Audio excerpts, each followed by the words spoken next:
kababayan, nandito tayo ngayon sa Escalante Negros Occidental mga kababayan. Habang tayo ay nagbabaybay mismo dito sa Barangay Vito mga kababayan, meron tayong nasilayan.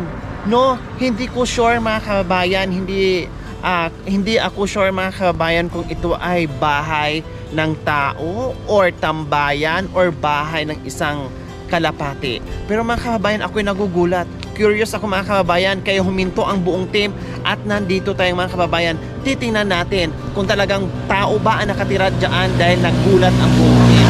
Tara, samahan niyo po ako.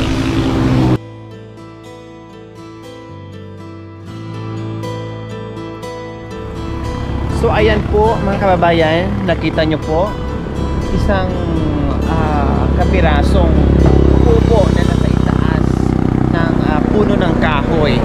Ayan po, may hagdanan din po siya, no? And then merong saingan sa ilalim. Kaya sabi ko, mukhang tao, no? Mukhang bahay ito.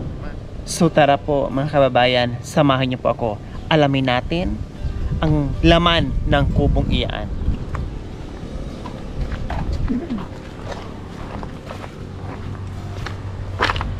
So ayan po.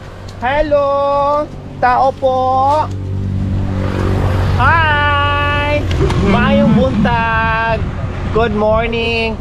Ayan po pala mga kababayan, tao nga po, no? Talagang eto na at si tatay ang nakatira dyan.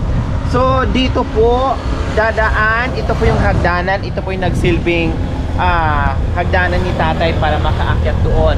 At titinan natin mga kababayan kung gaano nga ba katagal si tatay nakatira dito, or ito na ba talaga ang kanyang tirahan mula noon hanggang ngayon, at kung bakit dito nakatira si tatay, no?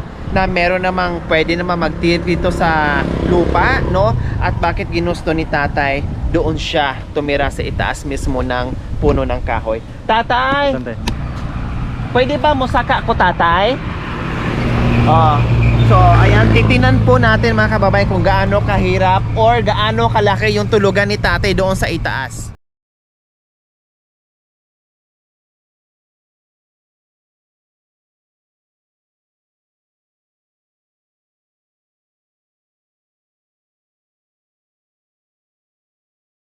Tay, maayong buntag. Kumusta?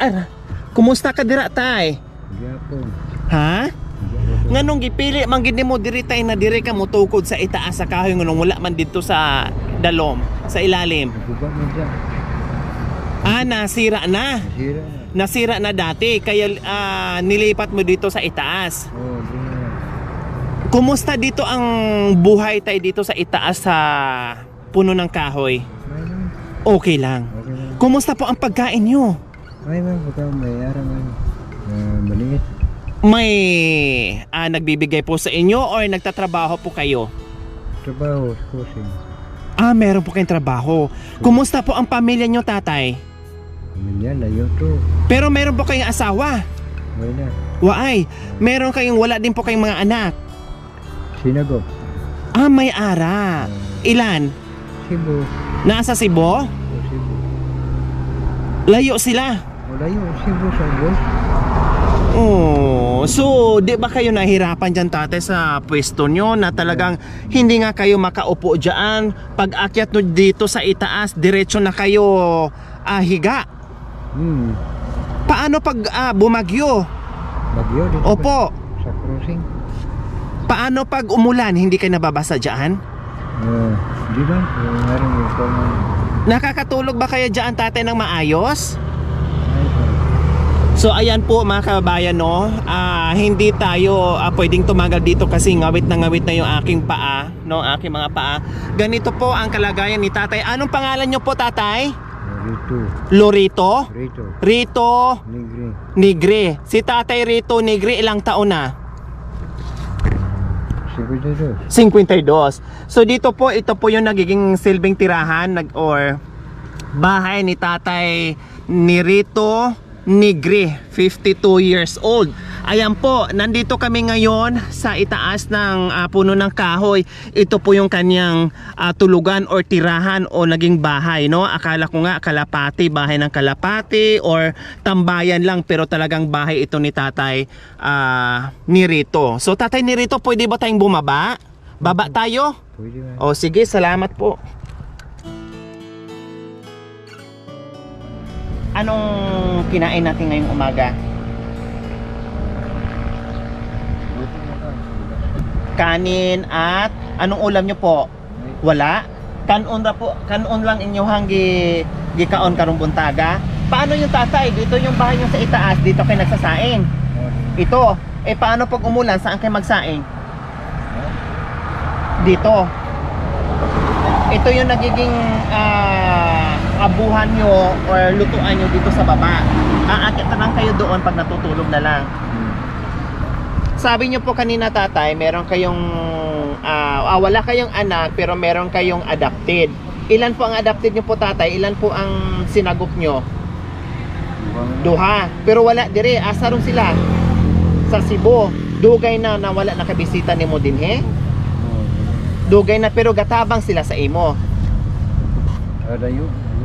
Wala sila gatabang. Ikaw jud ga pangita obra para na ate makaon.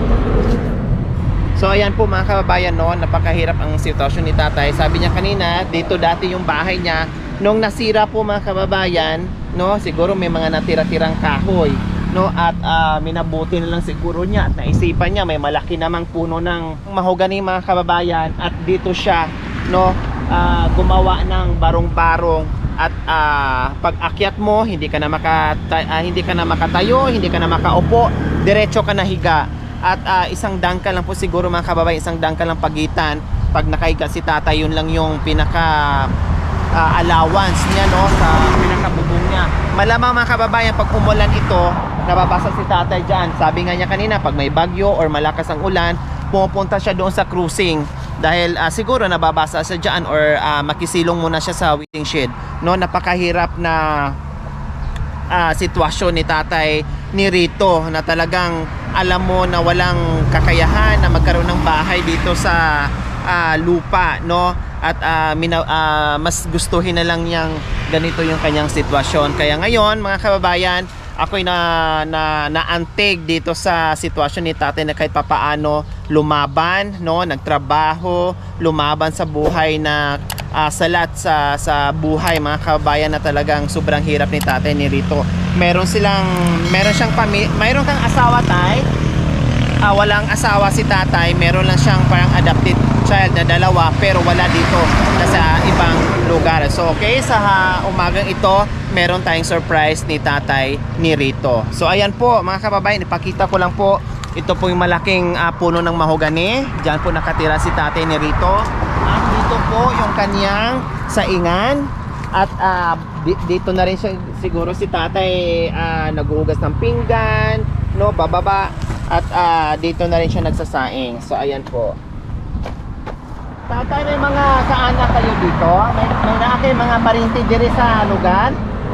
Nga nung wala man ka dito nagtukod og balak silang dapit sila ha. Gusto rin nimo na dire. Gusto nimo kanang tahimik na buhay na mag-isa ra dire sa lugar to. Dili ka gusto mo doon sa imong mga igsuon? Ngano man? Wa ay kagana? Ngano wa ay makagana to magpuyo sa ila? Ha? Pinato mo ko sulod. Ang sa kuno? Ang sa Tay? Kanto mo ko dito. Naka-adto po ka dito sa sulod. Pasyal sir doon. Bisi-bisita. O naa may surprise sa imo Tatay ni Rito ha. Okay ra sa imo, surprise na mo sa imo. Pasok mga Ruelyos. Dito ka search.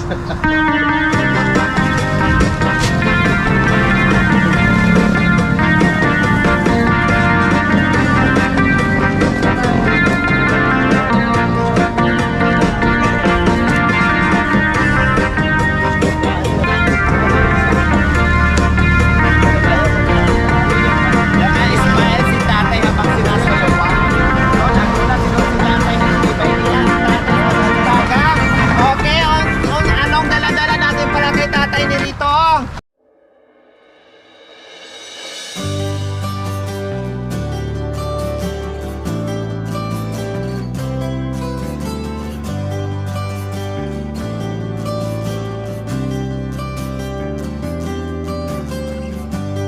Oh. Ayan, thank you, salamat daw, sabi ni Tatay. Sa may imuhang istorya sa mga sponsor nato na naghatag aning mga pagkaon karong butaga. Salamat po. Ulit. Wow. Walang ano man Tatay Nerito na sa kagustuhan namin kahit papaano, no? Hindi kami nagkamaling hintuan ka, hindi kami nagkamaling balikan ka, no? Na kahit nalagpasan na namin, natanawan namin na kahit nagdadalawang isip kami kung tao ba nakatira dyan sa itaas ng puno ng mahogani. Pero ito, no? Masaya kami na nakapag-abot kahit papaano na makatulong ito sa pang-araw-araw. Alam namin, daman namin yung kahirapan ng buhay. Alam namin yung pinagdadaanan mo kung bakit pinili mo na mamuhay sa itaas ng puno ng mahogani, Tatay Nerito. So ayan po mga kabayan, no? Maraming salamat po talaga sa ating mga sponsors, sa ating mga subscribers, followers, YouTube members, viewers, commentator, lahat po na nakikiisa sa aking munting hadikain na mula noon hanggang ngayon. Syempre, happy second anniversary po sa ating YouTube channel. Maraming salamat po talaga. Ang nagiging buhay po ni Tatay Nerito dito, no, yung kanyang kung paano siya namumuhay, ang ginagawa po ay halimbawa, inuutos-utusan siya dito sa mga kapitbahay niya, no. Halimbawa, mayroong iutos, din bibigyan siya ng ganito, and then bukod pa doon mga kababayan, no, inoferan si Tatay Nerito sa housing na doon na lang sana patirahin, pero mas pinili ni Tatay mamuhay sa itaas ng puno ng kahoy, no? Alam natin meron tayong ibang mga LGUs dito sa ating bayan, sa lungsod ng Escalante Negros Occidental. Magandang offer po yun para kay Tatay. Mas safe siya doon, mas maganda yung kanyang tulugan, mas komportable siya doon. Pero hindi natin alam kung bakit mas pinili ni Tatay itong tirahan niya. So syempre, kung ano man nagiging desisyon ni Tatay, no, yun ay respetuhin natin at sundin natin yung kanyang nagiging desisyon. So ayan po mga kababayan, ito po ang kalagayan ni Tatay Nerito.